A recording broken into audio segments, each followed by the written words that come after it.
When a client comes to therapy sessions, sometimes they can be talking about lots of different people who featured in their lives and may feature in the sessions. And that can be quite hard to remember who are all the different people and what's the connection to the client.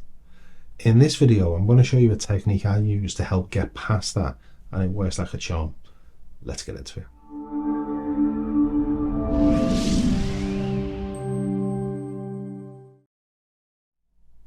Hello and welcome to Therapy Business School. My name is James Taylor. Bit of admin first of all. I've opened a Facebook group. It's a private group and it's for students and qualified therapists. It's also called Therapy Business School. The link for that will be in the description below. So let's get into this. Remembering client names. I think it's only fair that I start off telling you a true but embarrassing story from my past. Okay?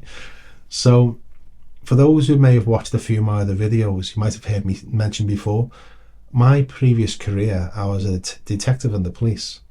And I remember one particular time I was night duty CID, it was me and one other. And we would normally be in charge of any incidents that happened, any major things that happened in the entire area. Now, if it was quite a big thing that happened, sometimes what we'd have to do is get on the phone to the on-call detective inspector. They were at home somewhere, and if it was quite a big issue, the inspector would come out and work with us on the scene, whatever the scene was. That's what happened this particular time. Something happened.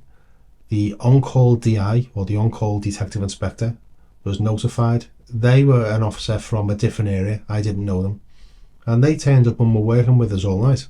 Now, all night I was calling them sir or governor or whatever it might be, but I never actually knew their name. Now, at the end of the night, I was doing a witness statement to explain everything that had happened and who I'd been working with and what I'd been doing and what had been discovered, this kind of stuff. And I realised that I didn't know the inspector's actual name. And I thought, how am I going to get around this without embarrassing myself? And I had this light bulb moment and I thought, I know, I'll do this. And I said to him, sir, I'm just doing my statement. How do you spell your surname again? And he looked at me like I was stupid and he said, S-M-I-T-H. I tried to say face. Oh, yeah. I wasn't sure whether it was that or whether it was Smythe. He knew I was talking a load of rubbish.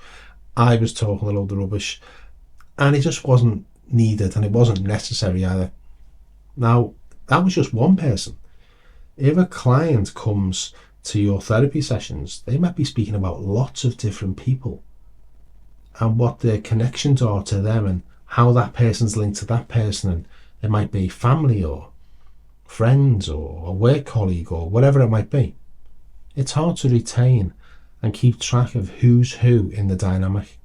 So the way I like to explain it to clients on a very first session is, suppose your life was a play. Who would the characters of the play be? And I'll go quiet. And what they will do, they will have a think and figure out who it is they're probably going to be talking about in the sessions. And they can tell me. Now I will sit with a pen and paper in the first session and I will draw something out so it makes sense to me. And this is what I draw. I start off with a little stick figure in the middle of the page. That represents the client.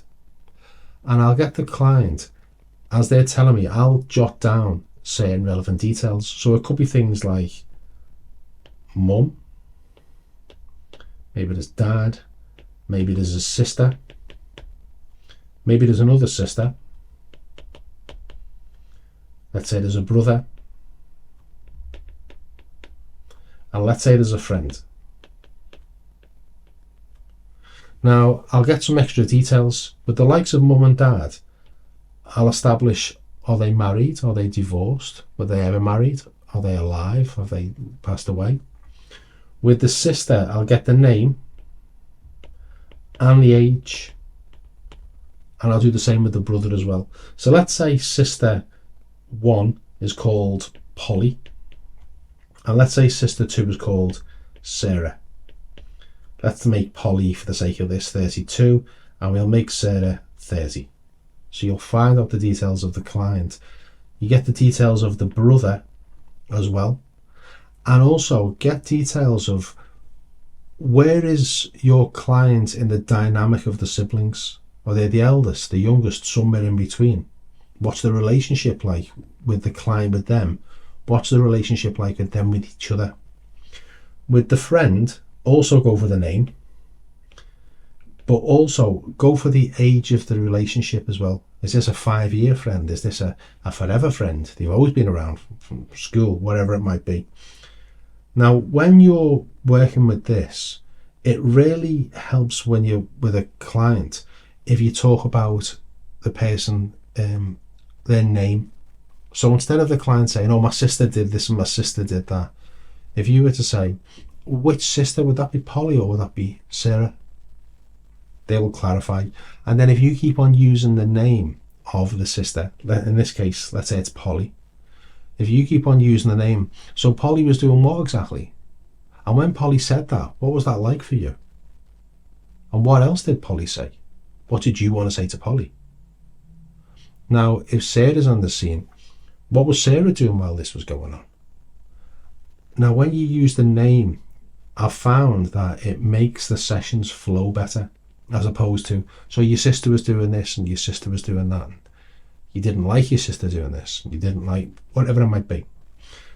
Now, another thing you can do with this is looking at the dynamics of how these characters work with each other. Something like this might happen.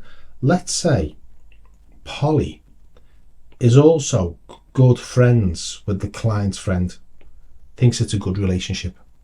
But let's say Sarah, her relationship with your client's friend is not so good. Well, that can cause a bit of drama because Polly thinks the client's friend's great. Sarah can't stand it. So this stuff really, really works. I would encourage you to do this with your clients. Really embrace it. By all means, steal this completely and start using it with your clients. Now, later on in the session or sessions further down the line, something else might feature. Let's say the client starts talking about their boss in work, for the sake of argument, and the boss is called, let's call the boss Jack.